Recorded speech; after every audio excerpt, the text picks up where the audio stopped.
Because what you don't know about energy can kill you. Here's Alex Epstein. Welcome to Power Hour. I'm Alex Epstein. About 2 weeks ago, I read a book that has quickly become one of my favorite books. It's called Where's My Flying Car by a computer scientist known as Storrs Hall. Also, he goes by Josh, as we'll see. And this book really blew me away. It's the question it's supposedly trying to answer is, why don't we have flying cars? But it's really a broader examination of why is there stagnation in so many areas of life? And as we'll discuss in the interview, there's stagnation in many more areas of life than I thought that there was stagnation. And what's fascinating is he came into this without a really strong view of what was going on, but his analysis leads to thinking that a key part of it is decline, or at least lack of improvement in energy production.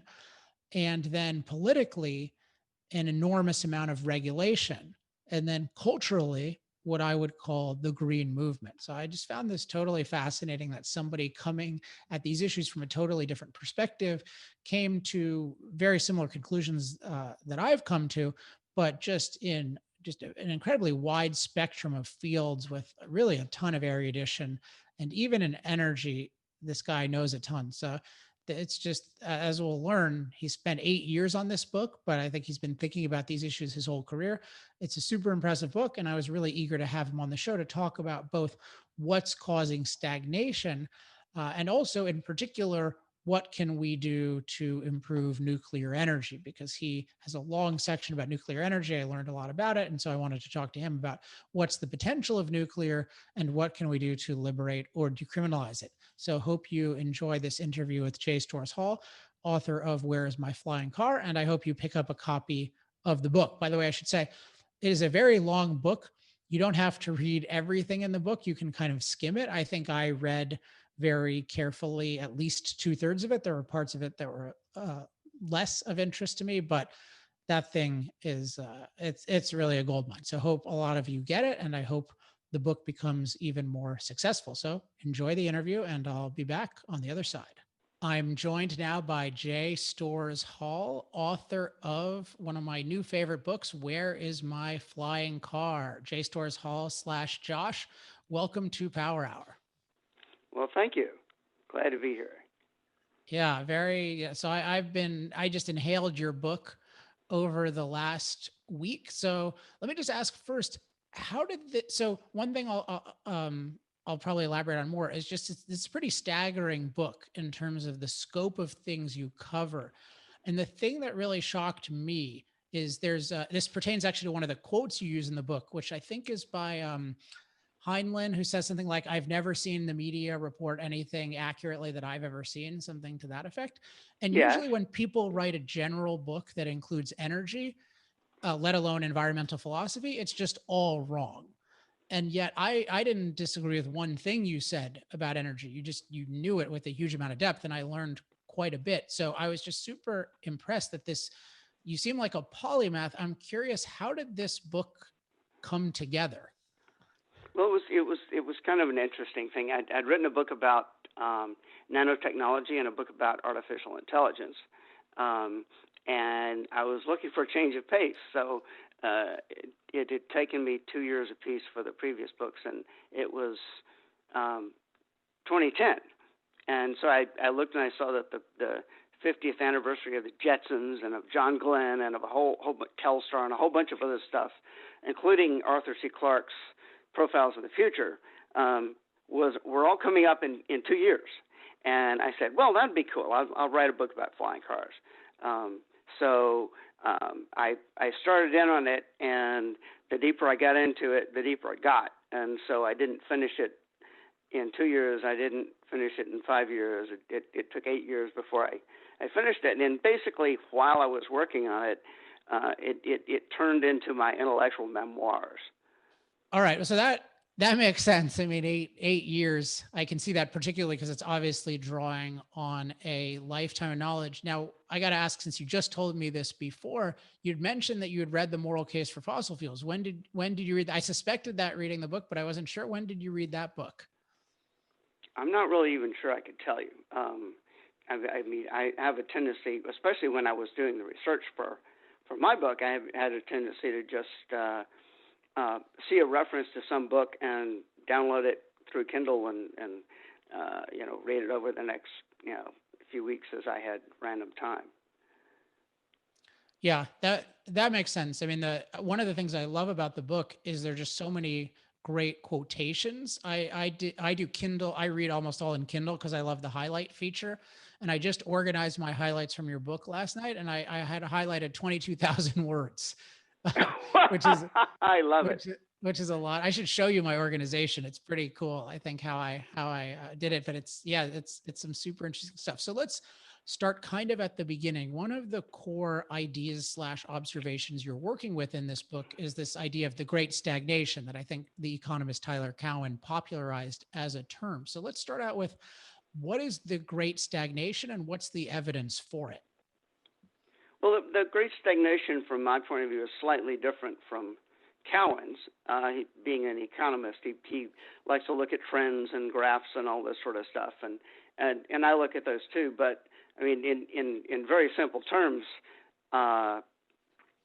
in the first 50 years of commercial flight, we went from a thing built by the Wright brothers that looks like a box kite to the 747, and in the next 50 years, we went from the 747 to the 747. And it's like, what's up here? I mean, progress just stopped, and it stopped in a whole bunch of different places, at various levels. And so when I started thinking about flying cars, I went back to the early 60s and got a list that I put together from the various great science fiction writers and futurists and all that sort of stuff, and started looking at which ones actually came to pass and which ones didn't. And in fact, some came to pass even more or even better or even faster than the science fiction writers thought, and some didn't. So I was trying to find essentially a pattern to that, and the pattern I found surprised even me. I mean, I had suspected, which is why I underwent the exercise, but I had suspected that there was going to be some correlation with energy intensity of the technologies that failed or flatlined or whatever. And so I wrote with I took this list and I said, okay, let's look at all the technologies in terms of how energy intensive they would be, and in terms of how much they actually came to fruition. And I was surprised by my own basically guesswork about I gave a purely subjective guess for each one of these things, and then I plotted them out, and I was really surprised at the shape of the graph. It was the lower left half of a rectangle, and there was nothing in the upper right half, and that was a lot more correlation than I had expected. The upper right half being the energy intense potential innovations, right, yes, that didn't come to pass. Energy intensive on one of the scales, and more than or as much as predicted realization on the other one. So what are some of the energy intensive things that were on this graph that didn't come to pass that were projected? Space travel, colonies on the moon, flying cars, passenger planes that went 8,000 miles an hour, on and on. So what you mentioned that you had this guess. What informed this guess from the beginning that you suspected that these would be the ones that did not come to fruition? Well, you can't be, you can't sit there and think about all of them without, having some hint that the ones that were low power were much more likely to happen than the ones that were high power. But the power too cheap to emitter didn't happen. That's almost a stereotype of future mispredictions. But the fact that it seemed to work out that way for just about everything I thought about was startling even to me. So one aspect of the Great Stagnation, because this is something that's very disputed in different ways, including how widespread it is. One thing that really struck me as powerful was, I forget the exact term, but this phenomenon of the cost of certain kinds of things being either the same or a higher percentage of income. So even healthcare that's improved a lot is sort of a staggeringly higher percentage of income that's not just explained by its improvement. And there were certain others. What's that term?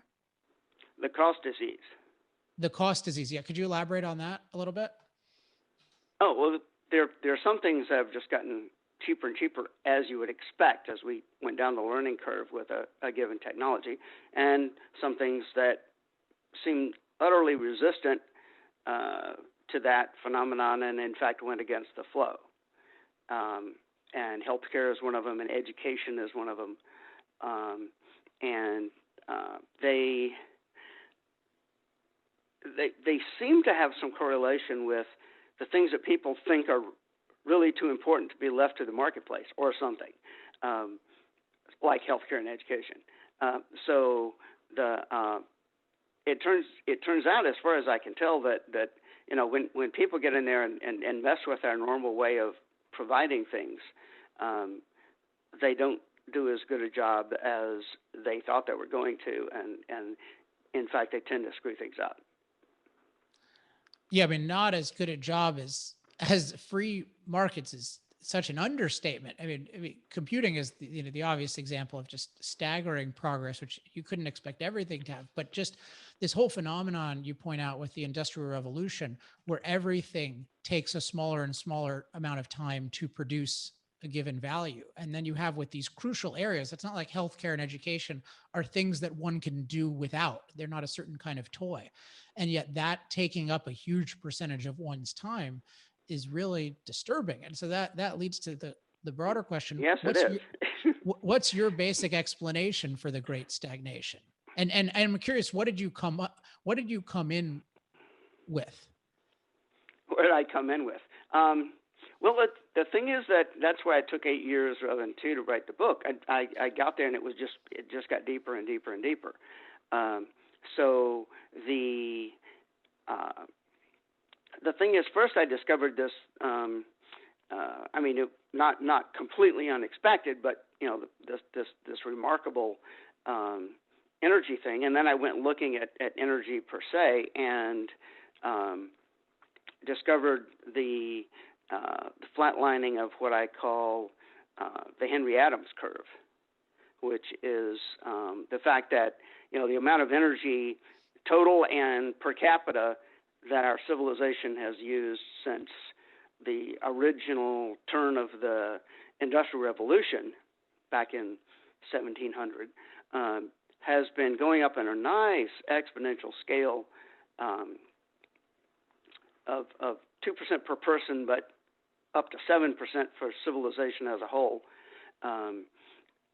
In a long-term, very nice trend, and in the 1970s, when we created the Department of Energy for some strange reason, it flatlined, and the amount of energy that's available per capita, in particular, in our civilization is the same as it was in 1980. So how does that grown? So how does that? It quit growing. Sorry. So was that initially just in terms of your development and then your final explanation? So going in, you had a strong sense of that. What was your, what's your kind of final synthesis explanation now of the Great Stagnation, if you were to summarize it? Yeah, well, it's a several layer sandwich. I mean, that the Great Stagnation itself, in terms of things that we didn't get, is the top layer, and then the flatlining of the Henry Adams curve is the next layer, and then you have to look at why on earth that would have happened just then.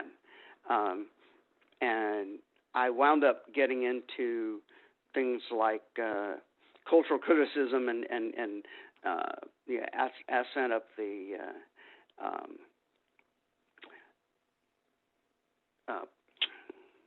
what's his name?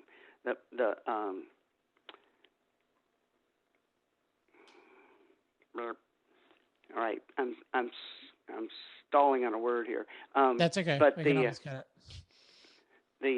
anyway, the thing is that in the 70s you had the outgrowth of the counterculture revolution of the 60s, and people started thinking that basically they didn't need to make physical life any better, they needed to make spiritual life better or something. And the thing about the 70s in particular is how many different kind of things people started thinking were more important than making a living or helping people get their work done and all the sort of things that had been what progress had been thought to consist of throughout the 20th century and the 19th century and the 18th century. And you can't really believe that any one of these had big forces behind it particularly. It had to be something that would allow them all to happen at once. And that's my explanation. One possible way of looking at it is that my generation, the Aquarians, the baby boomers, call them what you will, was the first generation in quite some time in America that neither had a war or a frontier. And I think that when I say didn't have a war, it didn't have a war that mattered. And so instead of just all chipping in and supporting the war effort the way they did in World War II, I mean, you could be thrown out of any building by criticizing the war in World War II. It was just totally the cultural thing that you had to support. Well, in the 60s, it was the other way around. So the fact that we had this small foreign war and during the 60s doesn't qualify in that sense. So we didn't really have something that mattered that we had to fight for, and then we didn't have an outlet for people to go out and settle a frontier and make a better world for themselves as well as for everybody else. And that's my best guess. I mean, there are others, and you can decide which ones you like. But that was what it seemed like to me. And having grown up with that generation, at least have a little bit of a hint of how they thought about things. Interesting. I know you've read a ton, and you mention Ayn Rand once in the book at least. Have you read The Anti-Industrial Revolution by Ayn Rand, that essay? I don't remember that particular one. Yeah, this is interesting because she had a book that came out in the late 60s called The New Left, or I think the book was called, The New Left, The Anti-Industrial Revolution. And so there's one essay called The Anti-Industrial Revolution, and one was called The Left, Old and New. And the reason I bring it up is because it shaped my view a lot, because the anti-industrial revolution focuses on what's often called the environmental movement that I call the anti-impact movement.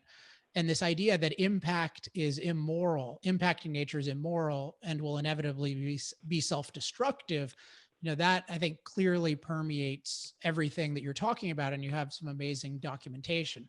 But her point in the essay, The Left, Old and New, is that part of what's going on is that the left failed at production / impacting nature, which it used to embrace. It used to embrace, we're going to outproduce you. The Soviet Union is going to be the industrial hero of the world. And when the anti-capitalist movement figured they couldn't produce, they turned to production as evil, impact is evil. And so you had this thing where the anti-capitalist movement actually, in a sense, more logically opposed production. And so you had all of those forces all those idealistic forces that were opposing capitalism for generations now focused on impact is bad. And that permeated our whole civilization and regulatory apparatus. Yeah. If you remember, I talk a lot about H.G. Wells, who was kind of the spiritual forefather of that. But his notion of progress was, in fact, aggressive and highly technological and so forth, and it was the villains in his stories that were the people who turned out to be like the anti-industrial revolution. But I think a large part of what happened is that we just got a new religion in the 60s. Grew up. There were various leaders and so forth, but none that was so important to it that you could call him a messiah of it. But it was. I have this really great quote in the book that turns out to be a lot more cogent today than it was when he wrote it or when I read it and quoted it. That he just hates the human race and he hopes that nature is rid of us and so forth, and he says, blah blah blah. Hopefully at some point the right virus will come along, and that kind of rings a bit more of a bell nowadays than it did back then. But that was the way people felt, and to some extent still feel that we're a scourge on the planet, and that something needs to happen to us. And I think that to some extent, they're calling their own name. I mean, they don't want humanity to survive and prosper because they think that humanity is just a bad thing. And where that came from, I really have a hard time grasping.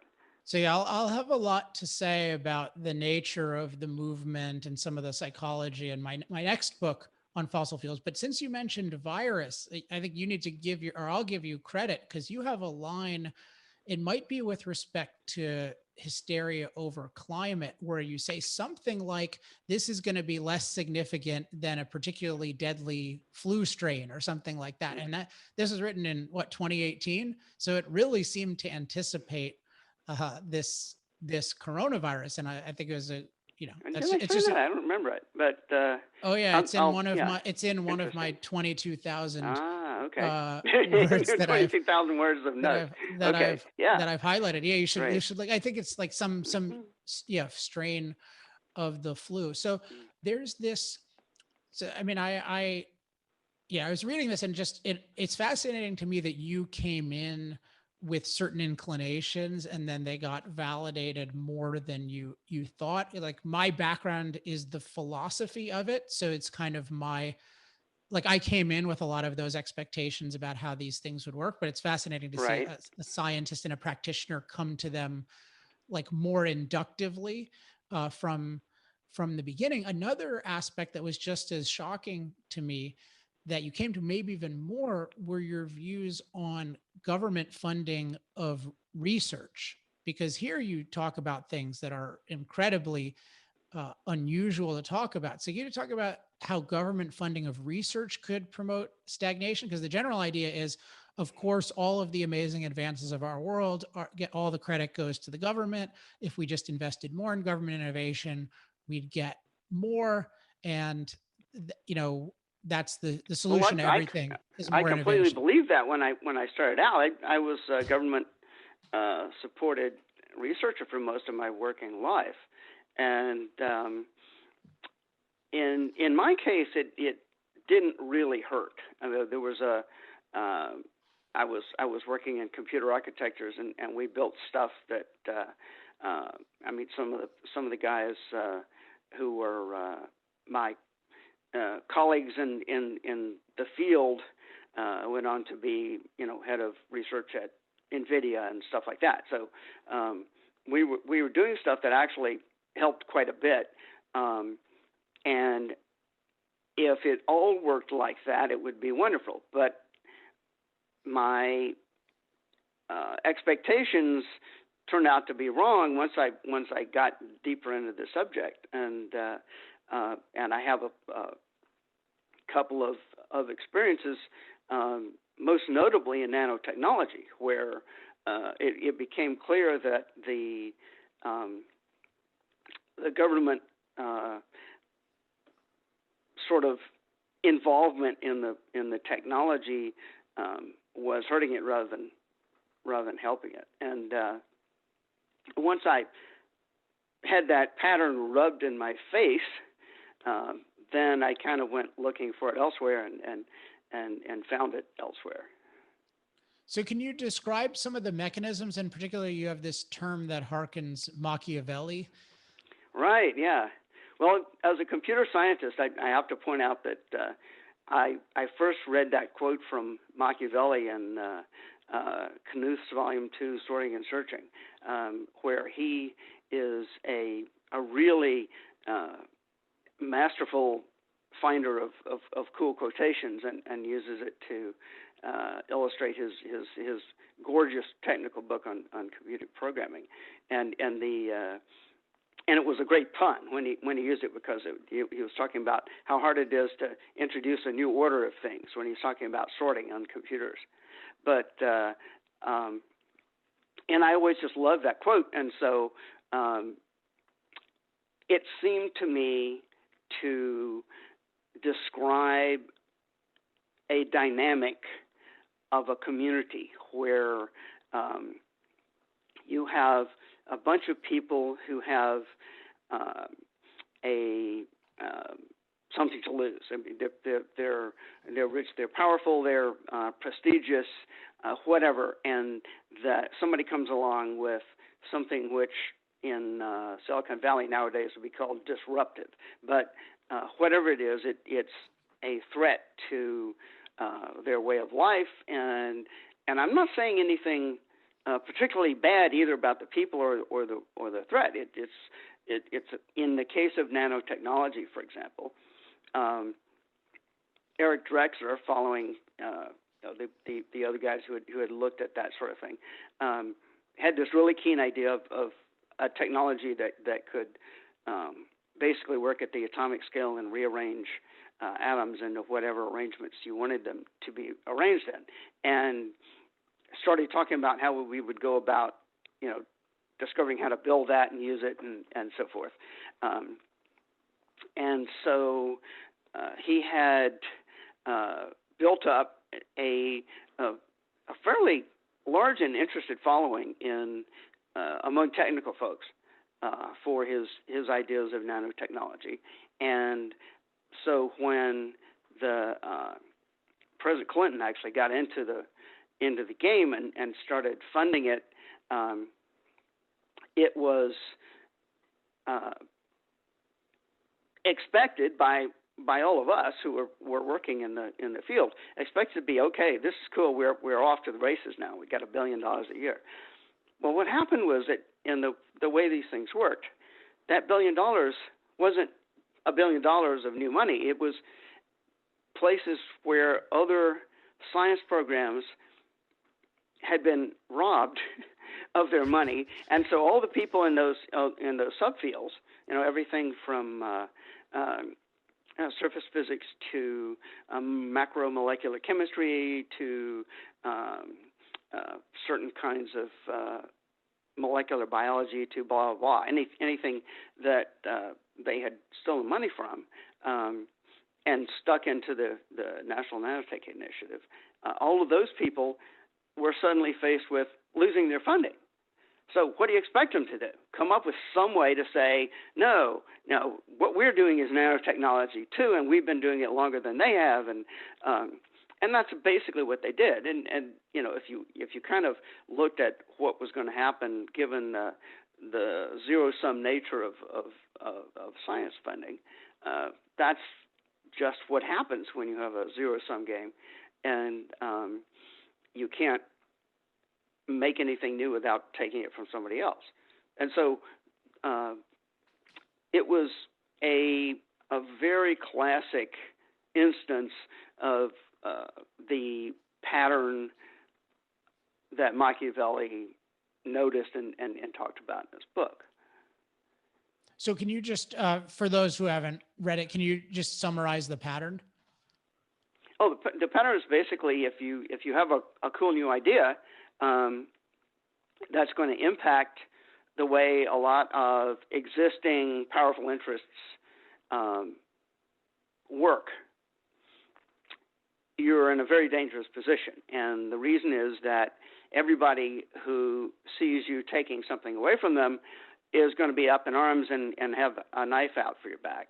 And everybody who might benefit by the new idea or the progress or the whatever it is, isn't necessarily going to realize to the same extent what they're going to get, or might not even believe it. And so the cards are very much stacked against you in producing and bringing to fruition a new idea, a new technology, a new science, a new whatever. And the better organized the old interests are, the more that's true. I'm just hunting down some of these quotes. And so I think one notable thing is that, so here's one, this is from Asimov that you quote. This one is incredible. I discovered to my amazement that all through history there had been resistance, and bitter, exaggerated, last-ditch resistance to every significant technological change that had taken place on Earth. Usually the resistance came from those groups who stood to lose influence, status, money as a result of the change, although they never advanced this as their reason for resisting it. It was always the good of humanity that rested upon their hearts. Isn't that the truth, though? I don't think people so one of the things that's difficult, I think, for people to grasp about climate catastrophism and how modern climate science works is most people aren't familiar with how government funded research works and how establishments work in general. So I think the model in people's mind is it's just a bunch of free thinking Galileos who tell you exactly what they think, and that's it. And one of the points you make in the book is there's certain things about human nature, or at least human potential, that are constant, and the people in these fields act much differently than the kind of the halo or angel view of everyone who calls himself a scientist that many people outside that world hold. Yeah. Well, there's plenty of scientists that are really out there interested in the science, because that's what they do. There are also probably about as many who started out that way, but now it's basically their career, and they're not going to let it go, and they are in fact going to act in such a way as to make their field more important to the extent that they can. And then there are the people who are just the plain out activists, and all they care about is making a buck and getting on TV and getting people to send in money to them. And when you put those together, unfortunately, they produce something of a pipeline where truth goes in one end and something quite different comes out the other. Yeah, and one thing I take from your examples, although I did I did come in thinking this, but it's just a different phenomenon when it's government at the center. It has a lot of the features of the classic government monopoly. So it's much less of a competitive system. This applies to science and to research and stuff. And it really becomes this monopolistic system, which this reminds me of one of my favorite Ayn Rand essays that nobody has read. It's called The Establishing of an Establishment. And it's basically takes the idea that I don't know have you ever read that one? No, I'm not really an encyclopedic reader of Rand. I've read her major novels and some of her essays, but I wouldn't say I knew. Oh, okay. Yeah, that happens to be my background. So I'm not an encyclopedic reader on everything as you are, but I am on that. And these shaped, yeah. So the establishing of an establishment was just about this phenomenon of how can the seemingly innocuous thing of giving money in support of something lead to all kinds of tragic behaviors in terms of suppressing bad ideas and stuff. So that when I read this, I was like, oh my gosh, these are amazing examples of this phenomenon. So I want to jump to, got so much to talk about, but I want to jump to nuclear. So which you have a lot of fascinating stuff about. What was the, I'm using my term, I like to describe what the government did as criminalizing nuclear. So I don't want to ascribe that to you necessarily, but what was the trajectory of nuclear energy before the government started criminalizing it? Well, actually, that I don't think there really was one. The science, if you want to read probably one of the most fascinating books written in the 20th century, was the invention of the atomic bomb. Richard Rhodes. Richard Rhodes, right? Yeah, and you know, if you haven't read that one, or any of your listeners haven't read that one, go read it. But it's first and foremost the really cool, interesting part about it is about the science and how people came to discover this stuff. You know, while some of them are trying to flee being knocked off by the Nazis and get to America and all this sort of stuff, all at the same time. But then the thing changed once it became a major government project to build an atom bomb, the super weapon whose shadow fell across the rest of the 40s and the 50s and so forth. Nuclear science was born secret. It never had a flourishing as an engineering field that was unfettered by government regulation, and it's actually there wasn't very much you could do in just the pure science of it either.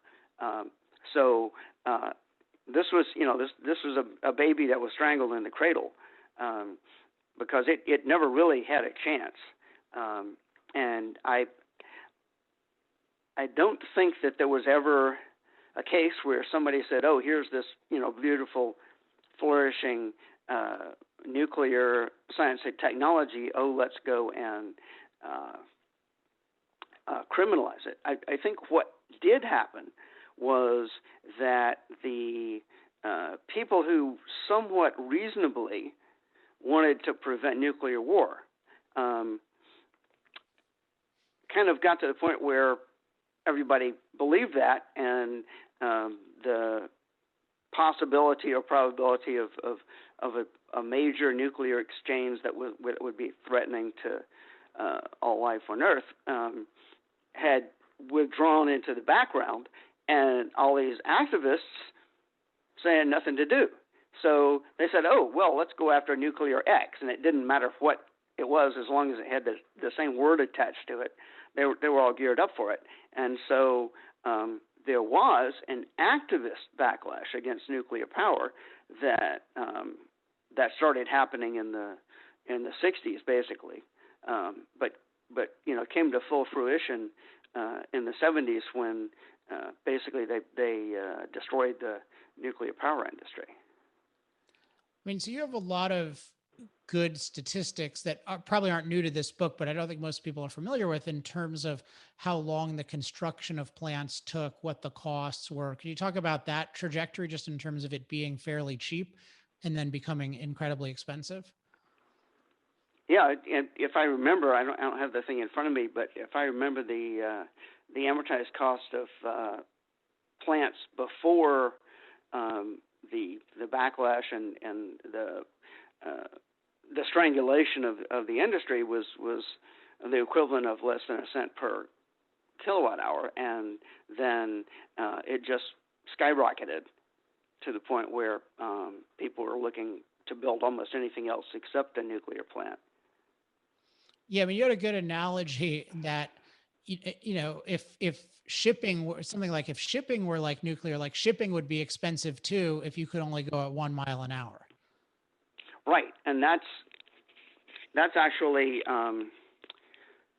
something where you can make a very strong case that the existing regulatory agencies are just way overstepping any reasonable bounds on what they do.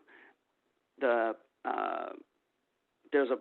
and I think this is probably a legacy of the anti-nuclear activists as much as anything else, because the popular understanding of radiation dangers is just completely out of line with anything based in physics or physiology or anything else like that. Yeah, and there's a lot of good examples in the book of radiophobia and just how, and you talk a lot about, or a decent amount about linear no threshold, which we've covered before on this Right. podcast, and the irrationality of that. I'm curious, I know this isn't your primary field, but what kinds of legal and regulatory reforms are necessary to unstrangle nuclear, as I would call it, decriminalize nuclear? I'm not sure you can do it that way. I think you have to somehow change how people see it and how well people understand it, and then you would be able to start budging the bureaucracy. But as long as activists can always whip up a fresh set of fears, the way they did for Fukushima, for example, over what's essentially no threat whatsoever, and they can, then it's probably not going to be anything like an easy job to rationalize the bureaucracy and regulatory environment. Oh, well, okay, but just to push back, let's say that were changed, and so we could wave a wand, which I know we can't, but what would the policy be that would deal with any legitimate dangers of nuclear, that would deal with them properly and proportionally, but would otherwise leave us free to say, I mean, I think people should be able to build reactors in their garage, but I'm curious what your thought of the ideal society's Well, I'd love to role. be able to build a reactor in my garage. I think I probably could do it in a safe way, but I'm not sure I would want my neighbor building a reactor in his garage, because I'm not sure he could. So I think that it ought to be at least as regulated as cars and heating systems and building codes and stuff like that, and probably a bit more. But still, there ought to be the ability for people who actually know what they're doing to go and experiment, and a lot more than there is now. I mean, if I want to buy a piece of plutonium and keep it in my pocket, it would be a dumb thing to do, but I should probably be able to do it. On the other hand, I probably should not be able to buy plutonium dust and start spreading it around. So there's a line in there to be drawn, and I haven't really gone into anything like the amount of detail that it would take to give you anything like a decent, coherent answer for that. All right, that's a helpful start. As I said, I know it's not your field, but you do, I expected you to have insight on it, and you do. So let's talk about the more your side of it. talk about what could we have. So let's say we had the right kinds of regulatory political changes, the right kind of cultural attitude. What could happen in the future in terms of the upside of nuclear? Oh, well, it basically, my understanding and belief. I mean, I'm less up on nuclear than I am on AI and nanotechnology, simply because I've actually worked in those two fields, and I'm more of an interested amateur as far as nuclear is concerned. But it seems to me, and I make this case, I think, fairly well in the book, that once you have, especially nanotechnology, you have an ability to do things with nuclear that would be very cumbersome or, frankly, impossible now. And one of the things is that you could simply produce nuclear reactions on an atom-by-atom basis, where the bulk methods that we have now to do anything like that simply prevent you from being able to get the kind of results that we would want. And once we had that, you could make considerably smaller reactors. You could make things that would use the energy stored in radioactive isotopes and so forth.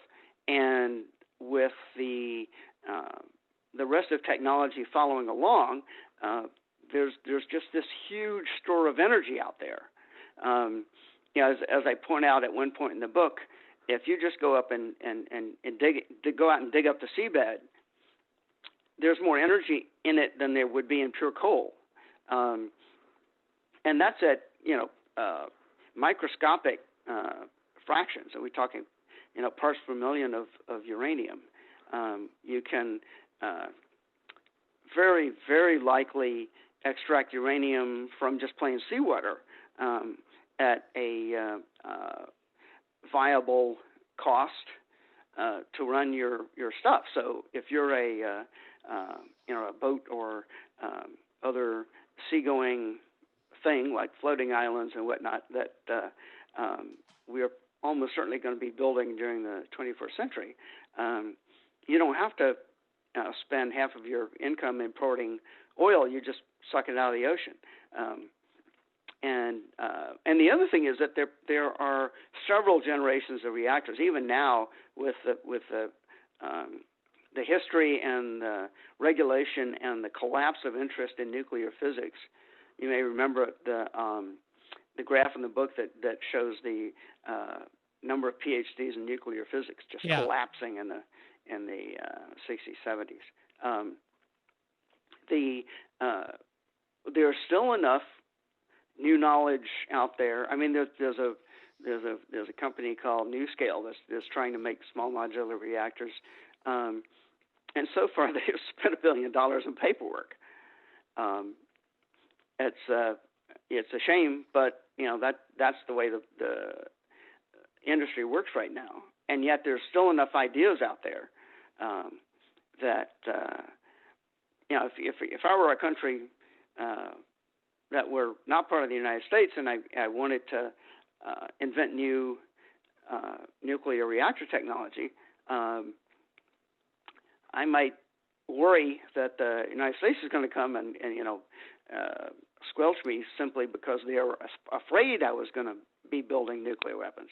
That definitely happens. On the other hand, some of these little tin pot countries are, so you never quite know. But the last news I saw about NuScale was that they were actually trying to test reactors in South Africa.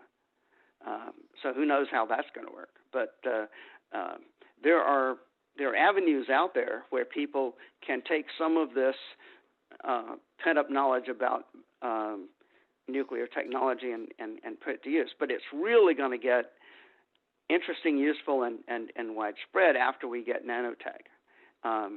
And so that's why I tend to think of those two as being part and parcel of a second atomic age that each brings something that the other needs. Well, so as we wrap up, I want you to just talk a little bit about nanotech, since that's, I think, that your main field of expertise, or at least that along with AI. So nanotech is not something that most of us have much exposure to at all, except that it involves really small stuff. And 98% of what I know, I learned from your book. So I expect most listeners Okay. know nothing. So could you just, I know you have infinite knowledge about it, but could you just summarize what it is and what the potential is and why there's reason to believe this could actually happen? Because when you discuss it, it can seem like there's no way this could actually work. Yeah, well, it's been argued that it couldn't work, but I'm fairly certain it can. The idea is that we know that molecular machines, that is to say, most of the ones that we have are evolved, although now we're beginning to build some that were designed. But in order for a molecular machine of this kind, the gadgets inside your cell, the stuff that make living possible, are atomically precise. They're quote designed. They're to a design that calls specifically for each atom that's present in the machine.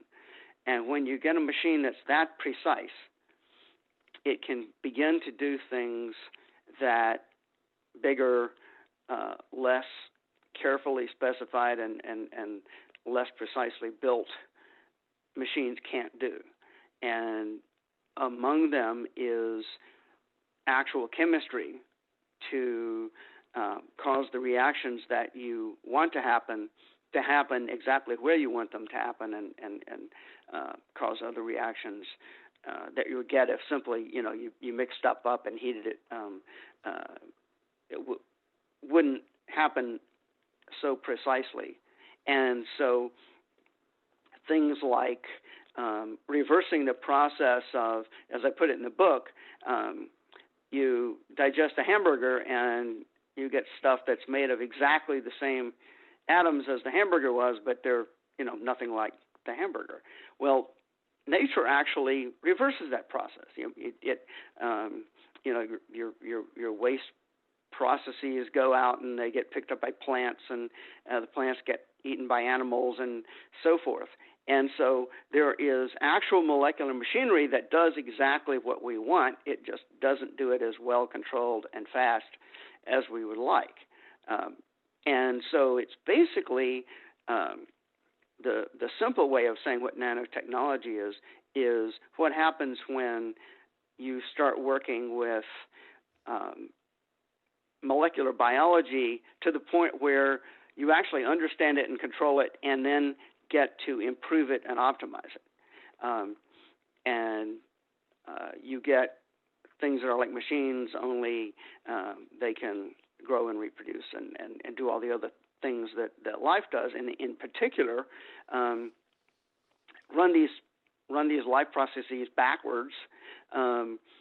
And while you're at it, it turns out that you can make things that are stronger and faster and have much higher energy density and so forth if you just start studying the specifics of it.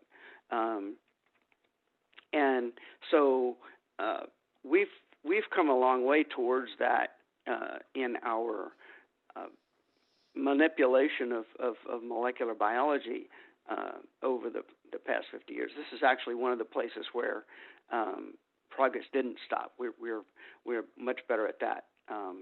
The COVID vaccines that just got produced in less than a year would have been impossible even 10 years ago. So we're getting a lot better at the stuff on the molecular scale. All we need to do is to have a technology that acts on all the scales between our scale, where you move things around with your hands, and the molecular scale, so that once we have a molecular machine that can do something, we can put it where we want it and hook its output to the input of the next one and stuff like that. And so you're looking at basically the two guys that talked about this used different words, but they said the same thing. You take any arrangement of atoms and rearrange it to be any other arrangement of atoms of the same atoms. You can't produce new atoms, and you can't cause them to vanish, but you can rearrange them.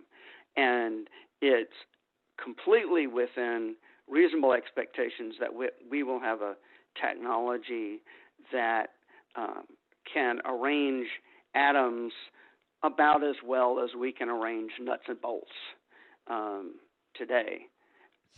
In your own shop or your mechanic shop or whatever, only atoms. And so there's all sorts of things that sound ludicrous and ridiculous simply because you're just not used to thinking in those terms.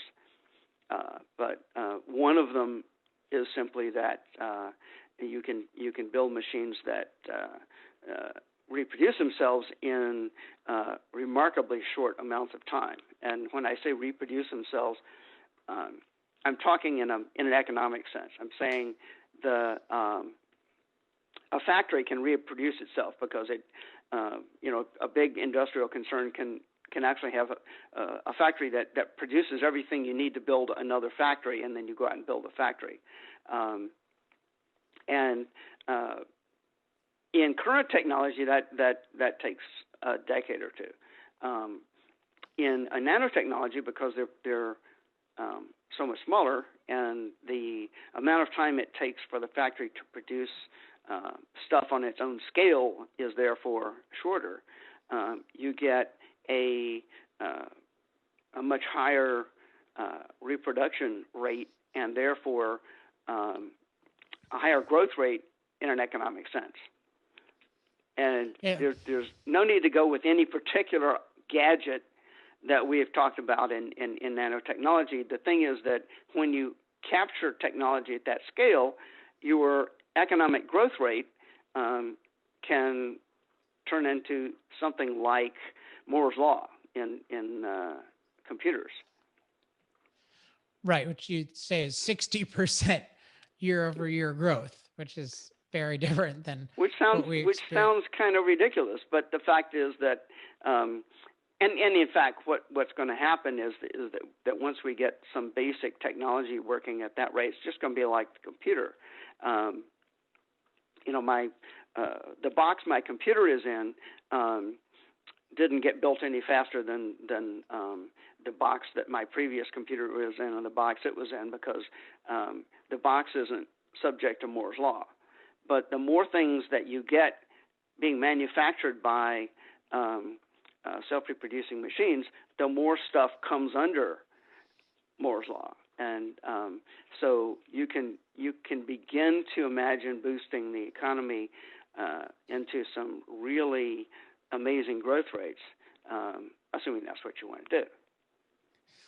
Yeah, it's very exciting. I mean, my love of energy, I think at the core is that I just love the phenomenon of human beings transforming nature intelligently. And this is just doing that on such a precise and therefore powerful level. So it's very exciting to learn about. One final question. You can talk about nanotechnology or anything else. What are changes or reforms that we can encourage that have the highest chance at moving us forward and having less stagnation and more progress? We talked about nuclear being quite difficult in terms of changing perception, but are there any low-hanging fruit that could unleash significant amounts of progress? Well, I'm not sure. I like to talk about there was in the 50s a lot of study of systems with feedback, and the computer kind of came out of that, but took over. And the people who were studying the brain and social systems and the general phenomenon of feedback, which ultimately turned into control theory and got esoteric and wasn't anywhere near as popular as it had been, had an idea that somehow they were going to be able to improve the way governance and regulation and a whole bunch of other social interaction worked. And if you look around at the world, you'll see that one of the things that if you fixed it, if you somehow managed to do it right instead of the way it's being done now, that would have the most value, it would be governance, would be actual getting these regulations at the right level and intelligently made, and not strangulizing new technologies, and not criminalizing nuclear power, and so forth. The thing is that this is a very difficult thing to do, but on the flip side, it's a very, very, very valuable thing to do. And so if people start figuring out how to do it, and I don't really know how to do it, or I would be doing it, but if people start figuring out how to do this governance function better, if you could turn I think I used in the book, turn Nigeria into Norway, you would just inherit an enormous amount of new value.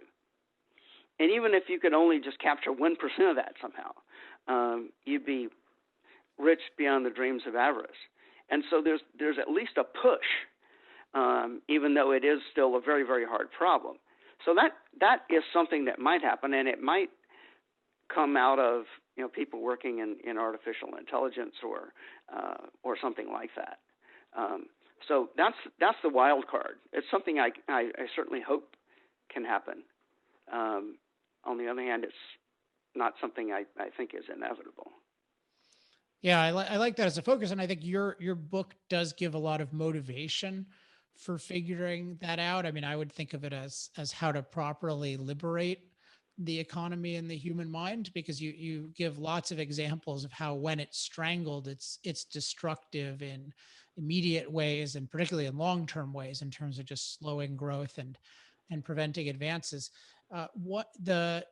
So obviously I'm encouraging everyone to read your book. Josh, is there anything else that they should know about your future plans, or anything else of yours that they should consume if they've been excited by this interview? Well, the only thing going on right now is that Stripe Press has approached me to produce a beautiful hardback version of the book, which is expected to be out next year. Oh, that's exciting. Yeah. So, well, we will, is there going to be any change in the content, or is it going to be exactly the same? It's going to be edited down a little bit, simply to make it fit in a decent size a hardcover. But, and maybe I'm still working with the editor as to how much, or whether even to change the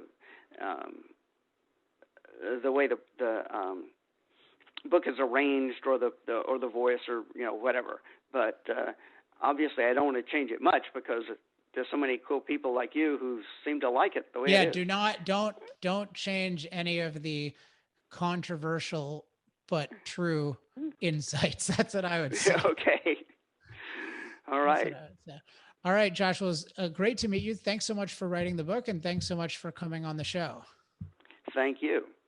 Thanks again to J. Storrs Hall for joining me on the show. So we covered quite a bit, but the book is so dense that we only scratched the surface. So with this topic in particular, this author in particular, I'd really recommend picking up a copy of the book, looking through it. If you just even look at the quotations in the book, it's by far worth the price of admission. I learned of so many cool quotations. One thing in particular that I didn't talk about on the interview that I loved about the book is you get a sense of what truly progressive people were like in the late 1800s, early 1900s, even mid 1900s, and just their enthusiasm about what I would call intelligently transforming nature is so refreshing, and very related.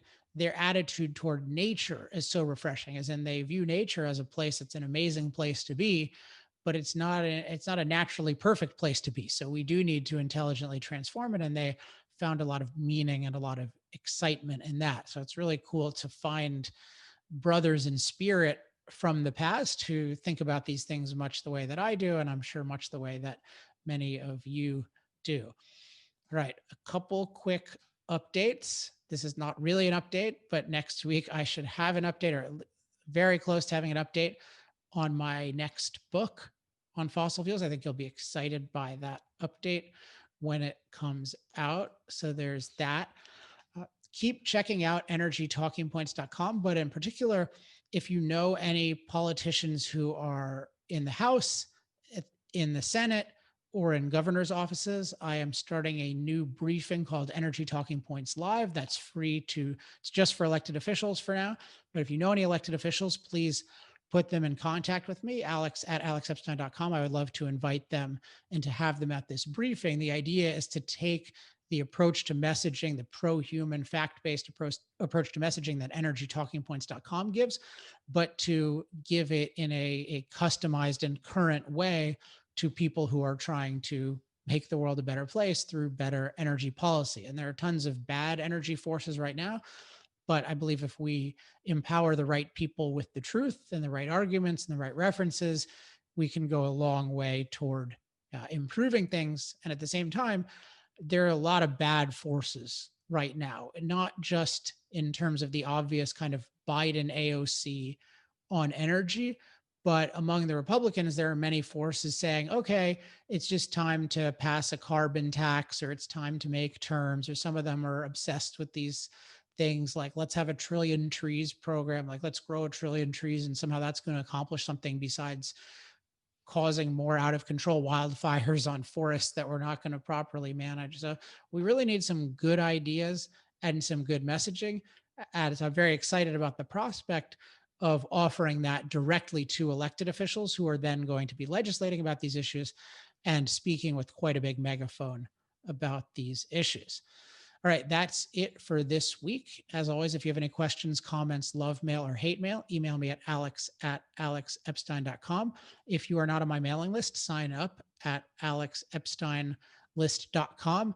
I mentioned this occasionally. I've been doing a lot on LinkedIn lately. There's a lot of cool stuff there. So if you want to friend me or follow me, go for it. Just do not send me any unsolicited offers for business coaching, which a lot of people seem to do, but happy to be your buddy on LinkedIn. And besides that, I guess a couple more things. I've been doing a lot of virtual speaking lately. I think there was a period in the last week where I did 5 events in 7 days. So if you have any virtual events coming up where you'd like to just set one up with me spontaneously, email me at alex@alexepstein.com. And also, if you want to support our research and development efforts and our promotional efforts, become an accelerator or re-up as an accelerator at industrialprogress.com/accelerate. All right. Hope you enjoyed this week's episode. I will be back next week. And in a couple weeks, we're going to have a guest who is, it turns out, one of the most impressive energy thinkers I've ever seen. I just learned about him. It turns out, most interestingly of all to me, that he was a professor at my alma mater, Duke University, but I never ran into him because I was in computer science and philosophy, and he was in a totally different department. So we're going to have him the week, I think, of December 7th. I'll tell you more about that week, and maybe as it approaches next couple of weeks, I got some more good guests in mind. So stay tuned. All right. Until next week, I'm Alex Epstein. This has been Power Hour. Power Hour. Life, liberty, and the pursuit of energy. Power Hour. The antidote to shallow thinking about energy issues.